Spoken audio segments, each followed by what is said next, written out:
1980s में जो चिपको में जो एक्टिविस्ट थे, वो से मैं तो नहीं था, लेकिन उनसे जब मेरी दोस्ती हुई तो बाद में हम लोगों ने एक बीज बचाओ आंदोलन करके स्टार्ट किया था, which is also not an organise.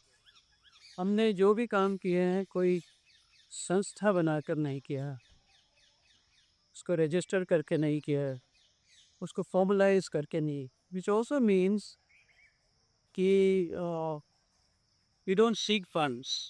We certainly don't seek government funds. We certainly don't seek foreign funds. और अब हम कर ही नहीं सकते हैं because we are not register.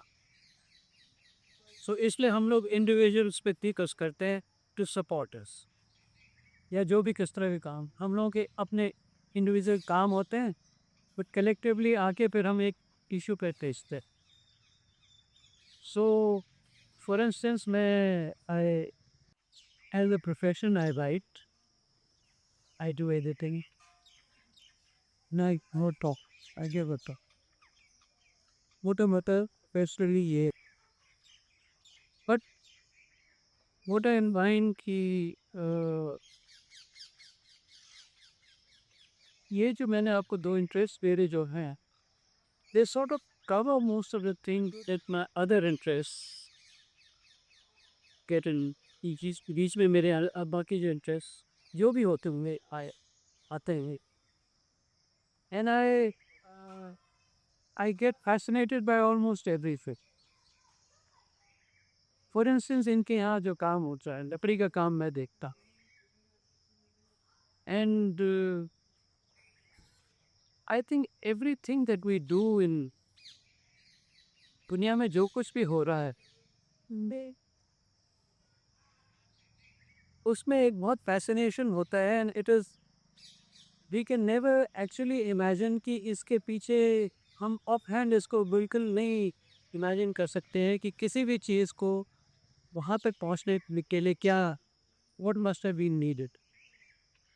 और ऐसे आप यहाँ पे ट्रे देख रहे हैं या बर्ड हाउस देख रहे हैं, सो इट इज़ नॉट कि किसी ने बर्ड हाउस बनी, it has reached a certain stage after having begun long back. इसी तरह सभी चीज़, और ये इवॉल्व भी होती। सो हालांकि बीज बचाओ आंदोलन में हम एक ट्रेडिशनल एग्रीकल्चर की बात करते हैं, बट देन हम लोग इसको जिस तरह पे देखते हैं कि it is that traditional agriculture is not static, जिसको हम बोलते हैं परिवर्तनशील है, द एलिमेंट ऑफ चेंजेबिलिटी,